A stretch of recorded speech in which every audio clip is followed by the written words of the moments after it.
Gaza पट्टी में क्या चल रहा है, क्यों हो रहा है और इसके पीछे की पूरी कहानी क्या है। इस युद्ध में कौन जीत रहा है और किसे चुकानी पड़ रही है सबसे भारी कीमत। चलिए समझते पूरे घटनाक्रम को विस्तार से तथ्यों के साथ। गाजा में इजराइल का अब तक का सबसे बड़ा जमीनी हमला। मई 2025 गाजा पट्टी, जहां एक तरफ बम बरस रहे हैं तो दूसरी तरफ सुरंगों में छुपे दुश्मनों को ढूंढकर खत्म किया जा रहा है। इजरायली सेना ने गाजा में ग्राउंड डोमिनेशन ऑपरेशन शुरू किया, जो अब तक का सबसे बड़ा जमीनी हमला माना जा रहा है। इस ऑपरेशन में केवल 7 दिनों के भीतर हमास के 670 से ज्यादा ठिकानों को नेस्तनाबूद कर दिया गया।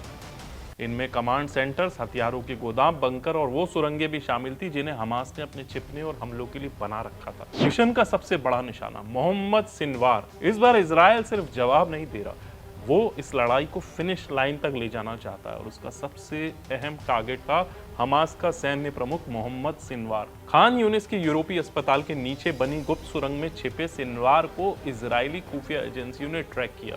उसके बाद जबरदस्त एयर स्ट्राइक हुई और रिपोर्ट्स के मुताबिक सिनवार और उसका बेटा दोनों मारे गए। 2 दिन बाद उसके भाई जकारिया सिनवार भी अलग हमले में मारे गए। इजरायली अधिकारियों ने कहा मिशन लगभग सफल है, कंफर्मेशन बस औपचारिकता है। क्यों हुआ ये नया युद्ध, कैसे टूटी शांति की डोर? यह कोई अचानक शुरू हुई जंग नहीं है। इसकी शुरुआत अक्टूबर 2023 में उस भयानक हमले से हुई थी जब हमास के लड़ाकों ने इजराइल पर हमला कर सैकड़ों निर्दोष लोगों को मार डाला और 200 से ज्यादा लोगों को बंधक बना लिया। इजराइल ने जवाबी कार्रवाई की, लेकिन 2024 में संघर्ष कुछ धीमा पड़ गया था। अब 2025 में जैसी गुप्त सूचना सामने आई कि हमास फिर से हथियार बंद हो रहा है, इजराइल ने निर्णय लिया अब या कभी नहीं। हमास के ठिकानों पर एयर स्ट्राइक और टनल युद्ध। इजरायली वायुसेना ने ड्रोन, F-16S और गाइडेड मिसाइलों से हमला बोला, लेकिन सबसे अहम लड़ाई लड़ी जा रही है जमीन के नीचे, सुरंगों में। इजरायली सैनिक सुरंगों में घुसकर लड़ाई कर रहे हैं, जिनमें कई आत्मघाती हमलावर भी छिपे हुए हैं। इन्हीं सुरंगों में छिपा था हमास का टॉप लीडर मोहम्मद सिनवार। अंतर्राष्ट्रीय प्रतिक्रिया और नेतन्याहू की नाराजगी। इस कार्रवाई पर ब्रिटेन, फ्रांस और कनाडा ने आपत्ति जताई है। इन देशों ने कहा है कि इजराइल की कार्रवाई अनुचित और अति आक्रामक है। यहाँ तक कि कुछ देशों ने प्रतिबंध लगाने की धमकी भी दी, लेकिन इजरायली प्रधानमंत्री बेंजामिन नेतन्याहू ने कड़ी प्रतिक्रिया दी।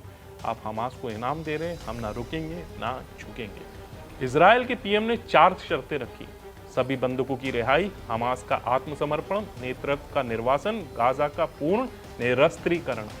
गाजा में मानवीय संकट, बच्चों को दूध नहीं, अस्पतालों में दवा नहीं। 3 महीने की नाकाबंदी के बाद इजराइल ने राहत सामग्री से लदे सिर्फ 5 ट्रकों को गाजा में घुसने की अनुमति दी, लेकिन संयुक्त राष्ट्र ने कहा यह जरूरत का सिर्फ 1% है। गाजा में 53,000 से अधिक लोगों की मौत की खबरें हैं, जिनमें बड़ी संख्या में महिला और बच्चे शामिल हैं। हालांकि इन आंकड़ों की स्वतंत्र पुष्टि नहीं हुई है। आगे क्या हमास खत्म हो रहा है या कुछ और बड़ा आने वाला है? इस समय इजराइल का लक्ष्य सिर्फ जवाब देना नहीं, वो हमास का अंत चाहता है। लेकिन विशेषज्ञ मानते हैं जब तक गाजा की जमीन पर स्थायी राजनीतिक समाधान नहीं होगा, संघर्ष दोबारा पनपेगा। कई विश्लेषक कहते हैं अगर इजराइल हमास को जड़ से खत्म कर भी देता है तो क्या एक नया कट्टरपंथी संगठन उसकी जगह नहीं लेगा? सवाल ये है कि क्या ये अपने मकसद तक पहुंचेगा? क्या गाजा की जमीन पर शांति कभी लौटेगी या ये संघर्ष अब हमेशा की जंग बन चुका है? आप क्या सोचते हैं, हमें कमेंट में बताएं। आप देख रहे थे INS लाइव और हम फिर हाजिर होंगे एक नई बड़ी स्टोरी के साथ। तब तक के लिए नमस्कार, जय हिंद।